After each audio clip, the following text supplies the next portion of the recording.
ಇದು ಮುಂಚೆ ಇರ್ತಕ್ಕಂಥ ಮನೆಯ ನೆಲ, ಇದು ಪ್ರೆಸೆಂಟ್ ಇರ್ತಕ್ಕಂಥ ನೆಲ. ನೋಡಿ ಇಲ್ಲಿ ಮೆಟ್ಲು ಬಂತು, ಇಲ್ಲೂ ಮೆಟ್ಲು ರಾಂಗ್ ಆಯಿತು. ಇದು ಯಾಕೆ ಡೌನ್ ಆಗಿಬಿಡ್ತು, ಅಲ್ಲಿಂದ ಇವರು ಆಯದಿಂದ ಕೆಳಗಡೆನೇ ಇರಬೇಕು ಅಂತ ಇವರಿಗೆ ಒಬ್ಬರು ಮಾಹಿತಿ ನೀಡಿರ್ತಕ್ಕಂಥದ್ದು. ಸೊ ಇಲ್ಲಿ ತಪ್ಪು ಮಾಹಿತಿಗಳಿಂದನೇ ನೋಡಿ ಇವ್ರಿಗೆ ಎಷ್ಟು ಖರ್ಚು ಅಂದ್ರೆ, ಈಗ ಇದೆಲ್ಲ ಗ್ರಾನೈಟ್ ತೆಗೆದು ಮತ್ತೆ ಹೊಸದಾಗಿ ನೆಲ ಮಾಡಲೇಬೇಕು ಇವರು. ಯಾಕಂದರೆ ನಮ್ಮ ಮನೆ ಇಡೀ ಮನೆಗೆ ನೈಋತ್ಯ ಡೌನ್ ಆಗೋಯ್ತು. ಯಾವಾಗ ನೈಋತ್ಯ ಡೌನ್ ಆಗುತ್ತೋ ಆವಾಗ ಮನೆಯ ಯಜಮಾನನ ಮಾತು ಆ ಮನೆಯಲ್ಲಿ ನಡೆಯೋದಿಲ್ಲ. ಓಂ ಅನಘಾಯ ನಮಃ. ಅವರಿಗೆ ಆ ಗತ್ತು ಉಳಿಯೋದಿಲ್ಲ. ಯಜಮಾನ ವೀಕ್ ಆಗ್ತಾ ಹೋಗ್ತಾನೆ, ಡಿಸಿಷನ್ ಮೇಕಿಂಗ್ ಎಬಿಲಿಟಿ ಕಡಿಮೆ ಆಗಿಬಿಡುತ್ತೆ. ಮತ್ತು ಇದು ನೈಋತ್ಯ ಆದಾಗ ನೈಋತ್ಯ ದೋಷ. ಇವಾಗ ನೋಡಿ ಈಶಾನ್ಯ ಕಟ್ಟಾಗಿದೆ, ನೈಋತ್ಯ ತಗ್ಗಾಗಿದೆ. ಸೊ ಇದು ಪಿತೃದೋಷವನ್ನು ಉಂಟು ಮಾಡುತ್ತೆ. ಪಿತೃಗಳಂದರೆ ಯಾರು? ನಮ್ಮ ಜೊತೆ ಇರ್ತಕ್ಕಂತಹ ನಮ್ಮ ತಂದೆ ತಾಯಿ ನಮ್ಮ ಪಿತೃಗಳು. ಅವರ ಸಂಬಂಧ ಚೆನ್ನಾಗಿರೋದಿಲ್ಲ, ಸಾಮರಸ್ಯ ಇರೋದಿಲ್ಲ. ಎತ್ತು ಏರಿಗೆ ಕೋಣ ನೀರಿಗೆ ಅನ್ನೋ ಒಂದು ಸಮಸ್ಯೆ ಪ್ರಸಂಗ ಒದಗಿ ಬರುತ್ತೆ. ಹಾಗಾಗಿ ಈಗ ನಾವು ನಮ್ಮ ತಂದೆ ತಾಯಿ ನಮಗೆ ಹೇಗೆ ಪಿತೃಗಳು, ನಮ್ಮ ಮಕ್ಕಳಿಗೆ ನಾವು ಪಿತೃಗಳು. ನಮ್ಮ ಮಕ್ಕಳು ಸಹ ನಮ್ಮ ಮಾತು ಕೇಳೋದಿಲ್ಲ. ಅವಾಗ ಅವ್ರಿಗೂ ನಾವು ನಮ್ಮ ಗತ್ತಲ್ಲಿ ನಾವು ಮಾತಾಡಬೇಕಂದ್ರೆ ನಮ್ಮ ಈ ಜಾಗ ಕರೆಕ್ಟಾಗಿರ್ಬೇಕು. ಈ ನೈಋತ್ಯ ದಿಕ್ಕಿನ ಚಿದಂಬರ ರಹಸ್ಯ ಅಂತ ಒಂದು ವಿಡಿಯೋವನ್ನು ಕೊಟ್ಟಿದ್ದೀನಿ. ಅದರಲ್ಲಿ ಪಿತೃದೋಷದ ಬಗ್ಗೆ ಮತ್ತು ನೈಋತ್ಯದ ಏನೆಲ್ಲ ಸಮಸ್ಯೆಯನ್ನು ಕೊಡುತ್ತೆ ಸಂಪೂರ್ಣ ವಿವರಣೆಯನ್ನು ಕೊಟ್ಟಿದ್ದೀನಿ. ಆ ವಿಡಿಯೋವನ್ನು ಖಂಡಿತ ನೋಡಿ ಸರ್. ಇವಾಗ ಈ ರೀತಿಯಾಗಿ ಸಿಂಕು ಈ ರೂಮ್ನಲ್ಲಿ ಯಾವುದೇ ಕಾರಣಕ್ಕೂ ಬರಲೇಬಾರದು. ನೀವು ಇಲ್ಲಿ ಡೈನಿಂಗ್ ಇಟ್ಕೊಂಡಿದ್ದೀರಾ, ಇದಕ್ಕೆ ಕಾರಣ ಏನು ಅದು ನಮ್ಗೆ ಹೇಳಿ. ಈ ನಾನ್ ವೆಜ್ಜಿಗೋಸ್ಕರ ಇಲ್ಲಿ ಡೈನಿಂಗ್ ಅಂತ ಮಾಡಿದ್ದೀವಿ. ಮನೆ ಒಳಗಡೆ ನಾವು ಯೂಸ್ ಮಾಡೋದಿಲ್ಲ, ಹಾಗಾಗಿ ಅದಕ್ಕೋಸ್ಕರ ಇಲ್ಲಿ ನೋಡಿ. ಈ ವೆಜ್ ನಾನ್ ವೆಜ್ನವ್ರಿಗೆ ಒಂದು ವಿಚಾರ ಹೇಳ್ಬಿಡ್ತೀನಿ. ಮನೆ ಒಳಗಡೆ ವೆಜ್ ತಿನ್ನಬೇಕು, ಮನೆ ಹೊರಗಡೆ ನಾನ್ ವೆಜ್ ತಿನ್ನಬೇಕು. ನೋಡಿ, ತಿಂದಿರೋ ಆಹಾರ ನಮ್ಮ ಹೊಟ್ಟೆಯಲ್ಲೇ ಇರುತ್ತೆ, ಎಲ್ಲೂ ಹೋಗಲ್ಲ. ನಾನು ಮಾತ್ರ ಮನೆ ಒಳಗೆ ಬರ್ಬೋದು, ಆ ಫುಡ್ ಮಾತ್ರ ಬರಬಾರ್ದ? ಈ ರೀತಿಯಾಗಿ ಡಿಫ್ರೆನ್ಷಿಯೇಟ್ ಮಾಡಿಕೊಂಡು ನಾವೇನೋ ಮಾಡ್ಕೊಳ್ಳೋಕೆ ಹೋಗಿ ಇನ್ನೇನೋ ಮಾಡ್ಕೋತೀವಿ. ನೋಡಿ, ನೈಋತ್ಯದಲ್ಲಿ ಕೂತ್ಕೊಂಡು ಊಟ ಮಾಡ್ತಕ್ಕಂಥದ್ದು, ಅದರಲ್ಲೂ ರಾಹು ಇರ್ತಕ್ಕಂಥ ಜಾಗದಲ್ಲಿ ನಾವು ಮಾಂಸಾಹಾರವನ್ನು ಊಟ ಮಾಡಿದಾಗ ರಾಹು ಎನರ್ಜೈಸ್ ಆಗಿಬಿಡ್ತಾನೆ. ಇದು ಯಾವ್ಯಾವ ರೀತಿ ತೊಂದರೆ ಕೊಡುತ್ತೆ ನಮಗೆ? ಇದು ಏನು ಕ್ಲೇಶ ಕಲಹ ಮನೆಯಲ್ಲಿ ಎಲ್ಲ ಇದು ಸ್ಟೆಬಿಲಿಟಿಯನ್ ಝೋನ್. ಇದು ನಾವು ಎಲ್ಲ ರೀತಿ ನಾವು ಸಾಮರಸ್ಯವನ್ನು ಹಾಳು ಮಾಡ್ಕೊತೀವಿ. ಯಾಕಂದರೆ ಮನೆಯಲ್ಲಿ ಎಲ್ಲರೂ ಚೆನ್ನಾಗಿರಬೇಕು ಅನ್ನೋದನ್ನು ಒಮ್ಮತ ಇರೋದಿಲ್ಲ. ಹೌದು, ಒಂದೇ ಡಿಸಿಷನ್ ಆಗಲ್ಲ, ಎಲ್ಲರೂ ಒಂದೊಂದು ಡಿಸಿಷನ್ ಹೇಳ್ತಾರೆ. ಒಗ್ಗೂಡಿ ಒಂದು ಡಿಸಿಷನ್ ಆಗೋದಿಲ್ಲ. ಆ ರೀತಿಯಾದ ಒಂದು ಪ್ರಾಬ್ಲಮನ್ನು ಕೊಡುತ್ತೆ. ಮೈನಸ್ ಅಂದರೆ ಒಮ್ಮೆ ಪ್ಲಸ್ ಅಂತ ಆಗಿರುತ್ತೆ. ಹೌದು, ಅದಕ್ಕೆ ಯಜಮಾನರ ಮಾತು ನಡಿಬೇಕಾ, ನೈಋತ್ಯ ಚೆನ್ನಾಗಿರ್ಬೇಕು. ಮತ್ತು ಈ ರೂಮಲ್ಲಿ ನೀವು ಅಬ್ಸರ್ವ್ ಮಾಡಿ, ಈ ಕಿಟಕಿ ನೋಡಿ ಮಧ್ಯದಿಂದ ಈ ಕಡೆ ಬಂದಿದೆ, ಈ ಕಡೆ ಕವರ್ ಆಗಿದೆ. ಸೊ ಇದು ಏನು ತೊಂದರೆ ಇಲ್ಲ. ಈ ಸಿಂಕನ್ನು ಮಾತ್ರ ಕಂಪಲ್ಸರಿ ತೆಗಿಬೇಕು. ಅದೇ ರೀತಿಯಲ್ಲಿ ಈ ಕಡೆ ಬಂದಾಗ ನೋಡಿ, ಈ ಕಬೋರ್ಡ್ ಏನಿದೆ ಇದು ವಾಯವ್ಯಕ್ಕೆ ಬಂದಿದೆ. ಕಬೋರ್ಡ್ ವಾಯವ್ಯಕ್ಕೆ ಬರಬಾರ್ದಾ? ಬರ್ಬೋದು. ಆದರೆ ಇಲ್ಲೇನು ಸಮಸ್ಯೆ ಆಗಿದೆ ಅಂದರೆ ನೈಋತ್ಯದಲ್ಲಿ ಖಾಲಿ ಇದೆ. ನೈಋತ್ಯದಲ್ಲಿ ಖಾಲಿ ಇದ್ಕೊಂಡು ವಾಯವ್ಯದಲ್ಲಿ ಬರೋ ಹಾಗಿಲ್ಲ. ಅದಕ್ಕೆ ಈಗ ಹೇಗಿದ್ದರೂ ಯಜಮಾನರು ಹೊಸದು ಮಾಡಿಸ್ತೀನಿ ಅಂತ ಹೇಳ್ತಾ ಇದ್ದಾರೆ. ನಾನೇನಂತ ಇದ್ದೀನಿ, ನೈಋತ್ಯ ಮೂಲೆಯಿಂದ ಇಲ್ಲಿ ವಾಯವ್ಯ ಮೂಲೆ ತನಕ ಮಾಡ್ಕೊಳ್ಳಿ. ಇದರ ಅನಿವಾರ್ಯತೆ ಇರೋದಿಲ್ಲ. ಯಾಕಂದರೆ ನಾವು ಫ್ಲೋರಿಂಗ್ ಎಲ್ಲ ಹೈಟ್ ಮಾಡಿದಾಗ ಇದನ್ನು ತೆಗಿಲೇಬೇಕಾಗುತ್ತೆ. ಸೊ ಇಲ್ಲಿ ಯಾವುದೇ ಕಾರಣಕ್ಕೂ ಡೈನಿಂಗ್ ಬೇಡ, ಇಲ್ಲಿ ಪಾರ್ಟಿ ಮಾಡಬೇಡಿ, ಯಾವ ರೀತಿಯಾಗೂ ಈ ಜಾಗವನ್ನು ಬಳಸ್ಕೋಬೇಡಿ. ಇದು ಮಲಗಕ್ಕಿರೋಂಥ ಜಾಗ. ಇಲ್ಲಿ ನಿಮ್ಮ ತಂದೆ ತಾಯಿಯವರು ವಾಸ ಮಾಡಲಿ. ಆವಾಗ ಅವ್ರಿಗೆ ಒಂದು ಮಾತಿಗೆ ಒಂದು ಬೆಲೆ ಬರ್ತಕ್ಕಂಥದ್ದು, ಒಂದು ಗೌರವ ಕೂಡ ಜಾಸ್ತಿ ಆಗುತ್ತೆ ಅಂತ ಹೇಳ್ತೀವಿ. ಇನ್ನು ಈ ಮನೆಯಲ್ಲಿ ಈ ಸಜ್ಜಾ ವಿಚಾರ ಬಂದಾಗ ನೋಡಿ, ಆವಾಗ ಹೇಳಿದೆ ಇಲ್ಲಿ ಸಜ್ಜಾಗಳು ಕರೆಕ್ಟಾಗಿದೆ, ಅಲ್ಲೂ ಇದೆ ಇಲ್ಲೂ ಇದೆ. ಮತ್ತು ಈ ಸಜ್ಜಾ ಇದನ್ನು ರಿಮೂವ್ ಮಾಡಿಬಿಡಿ. ಮತ್ತು ನೀವೇನಾದ್ರು ಬೆಡ್ಡು, ಇದು ರೂಮ್ ದೊಡ್ಡದಾಗಿದೆ, ಆ ಒಂದು ಇದು ಸಜ್ಜಾ ಇದೆ ಅಲ್ವಾ, ಅದ್ರ ಕೆಳಗಡೆ ಬೆಡ್ ಬರದೇ ಇರೋ ಥರ ಹಾಕೋಬೇಕು ನೀವು. ಅದು ಕಂಪಲ್ಸರಿ. ನೋಡಿ, ವಾಯು ಮೂಲೆಯಲ್ಲಿ ಬಾತ್ರೂಮ್ಗಳು ಬಂದಿದ್ದಾವೆ. ಟೋಟಲ್ ಮನೆಗೆ ವಾಯು ಮೂಲೆ. ಸೊ ಇದು ಎ ಗ್ರೇಡ್ ಅಂತ ಕರಿತೀನಿ ನಾನು. ಈ ರೀತಿಯಾಗಿ ಬಂದಾಗ ಬಾತ್ರೂಮ್ಗಳು ಬಂದಾಗ ಅದು ಯಾವುದೇ ರೀತಿಯಾದ ಹೆಲ್ತ್ ಎಫೆಕ್ಟ್ ಆಗಲಿ, ಯಾವುದೇ ರೀತಿಯಾದ ಡಿಫೆಕ್ಟ್ ಆಗಲಿ, ವಾಸ್ತು ದೋಷವಾಗಲಿ ಕೊಡೋದಿಲ್ಲ. ಇಲ್ಲಿ ಇನ್ನೊಂದು ಇಂಪಾರ್ಟೆಂಟ್ ಇದೆ, ಬಾತ್ರೂಮಲ್ಲಿ ನೀರು, ಸ್ನಾನ ಮಾಡಿದ ನೀರು ಹೋಗೋದಕ್ಕೆ ಯಾವ ಜಾಗ ಅಂತ ತುಂಬ ಜನ ಕೇಳ್ತಾ ಇರ್ತಾರೆ, ಇವತ್ತಿಗೂ ಕಾಲಾಧನೆ ಮಾಡ್ತಾರೆ. ನೋಡಿ ಈ ರೂಮಿನ ನೈಋತ್ಯ ನೋಡಿ, ಇಲ್ಲಿ ಹೋಗ್ತಾ ಇದೆ ನೀರು.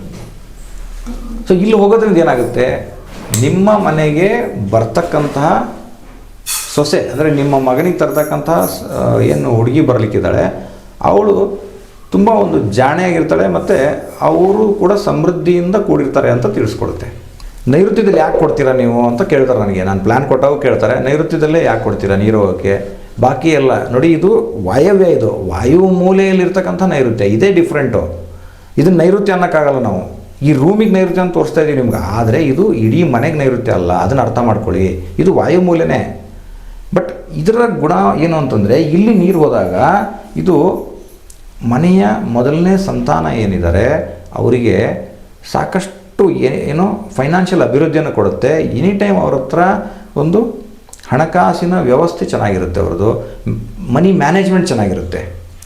ಮತ್ತು ಅವರ ಮನೆಗೆ ಬರ್ತಕ್ಕಂತಹ ಸೊಸೆ ಕೂಡ ಅಷ್ಟೇ ಫೈನಾನ್ಷಿಯಲಿ ಚೆನ್ನಾಗಿರ್ತಕ್ಕಂಥವ್ರು ಬರ್ತಾರೆ ಅನ್ನೋವಂಥದ್ದು ಸೂಚನೆಯನ್ನು ಕೊಡುತ್ತೆ. ಮತ್ತು ಇವರಿಗೆ ಇವರ ಹೆಂಡತಿ ತವರು ಮನೆಯಿಂದ ಕೂಡ ಸಾಕಷ್ಟು ಗಿಫ್ಟ್ಗಳು ಬರ್ತಕ್ಕಂಥದ್ದು, ಸಾಕಷ್ಟು ಬ್ಲೆಸ್ಸಿಂಗ್ಗಳು ಬರ್ತಕ್ಕಂಥದ್ದು, ಅನುಕೂಲಗಳಾಗ್ತಕ್ಕಂಥದ್ದು, ಆಸ್ತಿ ವಿಚಾರದಲ್ಲಿ ಕೂಡ ಅನುಕೂಲಗಳಾಗ್ತಕ್ಕಂಥ ಯೋಗವನ್ನು ಇದು ಕೊಡುತ್ತೆ. ಮತ್ತು ಒಬ್ಬರು ಬಿಸ್ನೆಸ್ ಮಾಡ್ತಾ ಇದ್ದಾರೆ, ಬಿಸ್ನೆಸ್ ಮ್ಯಾನ್ ಇದ್ದಾರೆ ಅಂತಂದರೆ ಅವರ ಬಿಸ್ನೆಸ್ಸಲ್ಲೂ ಕೂಡ ಇವರಿಗೆ ಅಭಿವೃದ್ಧಿಯನ್ನು ಕೊಡುತ್ತೆ ಅನ್ನುವಂಥದ್ದು ಈ ಬಾತ್ರೂಮಿನ ನೀರು ಹೋಗುವ ಜಾಗ ನೋಡಿ ನಾವು ಹೇಳ್ಬೋದು ಅನ್ನೋಂಥ ವಿಚಾರವನ್ನು ಹೇಳ್ತಾ ಇವರು ಕರೆಕ್ಟಾಗಿ ಮಾಡ್ಕೊಂಡಿದ್ದಾರೆ. ಓನರಿಗೆ ಇದಕ್ಕೆ ನಾನು ಅಪ್ರಿಷಿಯೇಟ್ ಮಾಡ್ತೀನಿ ಅಂತ ಹೇಳ್ತಾ ಈ ಪಾಯಿಂಟನ್ನು ನಿಮಗೆ ನೋಟಿಸ್ ಮಾಡ್ತಾ ಇದ್ದೀನಿ. ಈ ಮನೆಯ ಮುಖ್ಯವಾದ ಒಂದು ಬೆಡ್ರೂಮ್ ಇದು. ಎಲ್ಲರೂ ನೈಋತ್ಯ ಮೂಲೆ ಇರತಕ್ಕಂಥ ಬೆಡ್ರೂಮನ್ನು ಬಹಳ ಮುಖ್ಯ ಅಂತ ಹೇಳ್ತಾರೆ, ಆದರೆ ಈ ವಾಯವ್ಯದಲ್ಲಿರ್ತಕ್ಕಂತಹ ಬೆಡ್ರೂಮ್ ಕೂಡ ಅಷ್ಟೇ ಮುಖ್ಯ. ಇದಕ್ಕೊಂದು ಪ್ರಾಮುಖ್ಯತೆ ಇದೆ. ಅದು ಏನಂತಂದರೆ, ಮನೆಯಲ್ಲಿ ಏನಾದ್ರು ಅನಾರೋಗ್ಯ ಪೀಡಿತರಿದ್ದು ಅವರು ಈ ರೂಮನ್ನು ಬಳಸಿದಾಗ ಅವರು ಬಹಳ ಬೇಗ ರಿಕವರಿ ಆಗ್ತಕ್ಕಂಥ ಚಾನ್ಸಸ್ ಜಾಸ್ತಿ ಇರ್ತದೆ.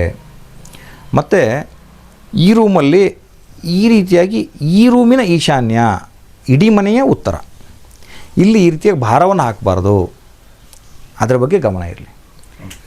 ಆಮೇಲೆ ಈ ಉತ್ತರದಲ್ಲಿ ಇರತಕ್ಕಂತಹ ಈ ಒಂದು ಸಜ್ಜಾವನ್ನು ರಿಮೂವ್ ಮಾಡಬೇಕು. ಇಲ್ಲಿ ವಾರ್ಡ್ರೋಬನ್ನು ದಕ್ಷಿಣಕ್ಕೆ ಕೊಟ್ಟಿದ್ದಾರೆ, ಇದನ್ನು ಏನೂ ತೊಂದರೆ ಇಲ್ಲ. ಇನ್ನು ಇಲ್ಲಿ ಕಿಟಕಿ ಕೂಡ ಚೆನ್ನಾಗಿ ಕರೆಕ್ಟಾಗಿ ಬಂದಿದೆ. ಕಿಟಕಿಗಳನ್ನು ನಾನು ಆಗಲೇ ಹೇಳಿದೆ ಓಪನ್ ಮಾಡಬೇಕು. ಪ್ರತಿ ರೂಮಲ್ಲಾದರೂ ಆಯಿತು, ಮನೆಯಲ್ಲಾದರೂ ಆಯಿತು, ಒಂದು ಆ್ಯಕ್ಟಿವಿಟಿ ಒಂದು ರೂಮ್ ಒಂದು ಕಿಟಕಿ ಆದರೂ ಓಪನ್ ಇಟ್ಟು ಸಂಜೆ ಕ್ಲೋಸ್ ಆಗೋ ಥರ ಮಾಡ್ಕೊಳ್ಳಿ. ಅದೊಂದು ನೀವು ಮಾಡಬೇಕಾಗಿರೋದು. ಇಷ್ಟು ಚೆನ್ನಾಗಿ ಮನೆಯನ್ನು ಮಾಡಿದ್ದೀರಾ, ಇಷ್ಟು ಚೆನ್ನಾಗಿ ಮಾಡ್ಕೊಂಡಾಗ ನಾವು ಅದೇ ಇಲ್ಲಿ ನೋಡಿ, ಇಲ್ಲಿ ನಿಮಗೆ ಗೊತ್ತಾಗುತ್ತೆ, ಇಲ್ಲಿ ಆ ಗಾಳಿ ಆಕ್ಸಿಜನ್ ಲೆವೆಲ್ ಕಡಿಮೆ ಇದೆ ಅಂತ ತೋರಿಸುತ್ತೆ. ನೋಡಿ ಇವಾಗ ಯಜಮಾನ್ರು ಓಪನ್ನೇ ಮಾಡಿಬಿಟ್ರು. ಈ ರೀತಿಯಾಗಿ ನೀವು ನಮ್ಮನ್ನು ಕರೆಸಿರ್ತೀರಾ ಅಂತಂದರೆ ಅದರ ಲಾಭವನ್ನು ಪಡ್ಕೊಳ್ಳಿ, ತೊಗೊಂಡಿರ್ತಕ್ಕಂಥ ಮಾಹಿತಿಯನ್ನು ಸದ್ಬಳಕೆ ಮಾಡ್ಕೊಳ್ಳಿ. ಅದರ ಪ್ರಕಾರ ನಡ್ಕೊಂಡಾಗ ಸಮೃದ್ಧಿಯ ಒಂದು ಮೊದಲ ಹೆಜ್ಜೆ ಅಂತ ನಾನು ನಿಮ್ಗೆ ಹೇಳ್ತೀನಿ. ಸರ್, ನಿಮ್ಮ ಜೊತೆ ಕನಿಷ್ಠ ಒಂದು 2-3 ಗಂಟೆಯಿಂದ ನಿಮ್ಮ ಜೊತೆ ಇದ್ದು ನಿಮ್ಮ ಮನೆಯ ಸಂಪೂರ್ಣ ವಿಚಾರಗಳನ್ನು ನಿಮಗೆ ತಿಳಿಸ್ಕೊಟ್ಟಿದ್ದೀವಿ. ನಿಮ್ಗೆ ಹೇಗೆ ಅನಿಸ್ತು, ನಿಮ್ಮ ಅನುಭವ ಹೇಗಿತ್ತು, ನಾವು ಕೊಟ್ಟ ಮಾಹಿತಿ ನಿಮಗೆ ಎಷ್ಟು ಸಂತೃಪ್ತಿ ಆಗಿದೆ ಅಂತ ನಮ್ಮ ವೀಕ್ಷಕರಿಗೂ ಸ್ವಲ್ಪ ತಿಳಿಸಿ. ಇಲ್ಲ, ನನಗೂ ಸ್ವಲ್ಪ ಇದ್ರ ಬಗ್ಗೆ ನಾನು ವಿಡಿಯೋಗಳನ್ನ ನೋಡೋದ್ರಿಂದ ಇದ್ರ ಬಗ್ಗೆ ಸ್ವಲ್ಪ ಅವಗಾಹನ ಇತ್ತು. ಹಾಗಾಗಿ ನೀವು ಹೇಳಿದ್ದನ್ನೆಲ್ಲ ನಾನು ಅಬ್ಸರ್ವ್ ಮಾಡಿ ನೋಡಿದಾಗ ನನಗೂ ತುಂಬ ಖುಷಿ ಆಯಿತು ಇದ್ರ ಬಗ್ಗೆ. ನಾನು ಸ್ವಲ್ಪ ಮನೆ ಮಾಡುವಾಗ ಅದ್ರ ಬಗ್ಗೆ ಸ್ವಲ್ಪ ಅವಗಾಹನ ಇದ್ದೇ ಮಾಡಿದ್ದೆ ಮನೇನ.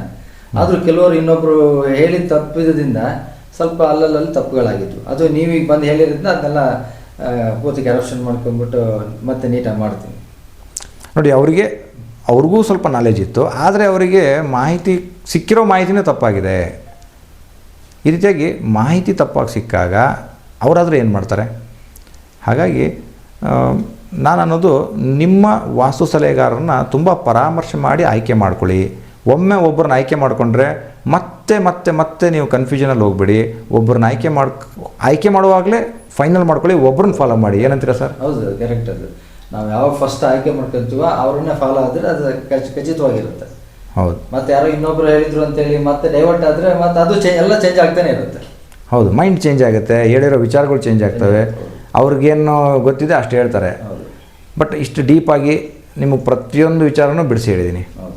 ಸೊ ನಮ್ಮನ್ನು ನೀವು ನಿಮ್ಮ ಸ್ಥಳಕ್ಕೆ ಪರಿಶೀಲನೆಗೆ ಕರ್ಕೊಂಡಾಗ ನಾವು ಮನೆಯ ಇಂಚಿಂಚನ್ನು ಚೆಕ್ ಮಾಡಿ ನಾವು ಈಗ ವಿಡಿಯೋದಲ್ಲಿ ನಿಮಗೆ ಒಂದು 15-20 ನಿಮಿಷ ಕಾಣಿಸುತ್ತೆ, ಆದರೆ ಕನಿಷ್ಠ 2-3 ಗಂಟೆ ಸಂಪೂರ್ಣ ವೀಕ್ಷಣೆ ಮಾಡಿ ಪ್ರತಿಯೊಂದನ್ನು ಹುಡುಕಿ ಯಾವ ತಪ್ಪು ಯಾವುದರಿಂದ ಏನಾಗ್ತಾ ಇದೆ ಪ್ರತಿಯೊಂದನ್ನು ನಾವು ಬಿಡಿಸಿ ವಿಸ್ತಾರವಾಗಿ ಆ ಒಂದು ದೋಷಗಳನ್ನು ಐಡೆಂಟಿಫೈ ಮಾಡಿ ಅದರ ರೆಕ್ಟಿಫಿಕೇಷನ್ಗಳನ್ನು ಸಹಿತ ಸಂಪೂರ್ಣ ಮಾಹಿತಿಯನ್ನು ಮನೆಯ ಓನರ್ಗೆ ನೀಡ್ತಕ್ಕಂಥದ್ದು. ಇಷ್ಟು ವಿವರಣಾತ್ಮಕವಾದಂಥ ಒಂದು ನಿಮಗೆ ಕನ್ಸಲ್ಟೇಷನ್ ಬೇಕಾಗಿದ್ದಲ್ಲಿ ನೀವು ಸಂಪರ್ಕ ಮಾಡ್ಬೋದು. ನಿಮಗೆ ನಮ್ಮ ಕಡೆಯಿಂದ ಇದೇ ರೀತಿ ಸಂಪೂರ್ಣ ವಿವರಣೆಯನ್ನು ನೀಡ್ತೀವಿ ಅಂತ ಹೇಳ್ತಾ, ನಿಮ್ಮೆಲ್ಲರಿಗೂ ಭಗವಂತ ಒಳ್ಳೇದು ಮಾಡಲಿ. ನಿಮಗೂ ಕೂಡ ವಾಸ್ತುವಿಂದ ನಿಮ್ಮ ಮನೆ ಕೂಡ ಸಮೃದ್ಧಿ ಆಗಲಿ ಅಂತ ಆಶಿಸ್ತಾ ಈ ವಿಡಿಯೋವನ್ನು ಇಲ್ಲಿಗೆ ಮುಕ್ತಾಯ ಮಾಡ್ತಾ ಇದ್ದೀನಿ. ನಮಸ್ಕಾರ. ಧನ್ಯವಾದಗಳು ಸರ್. ಧನ್ಯವಾದಗಳು.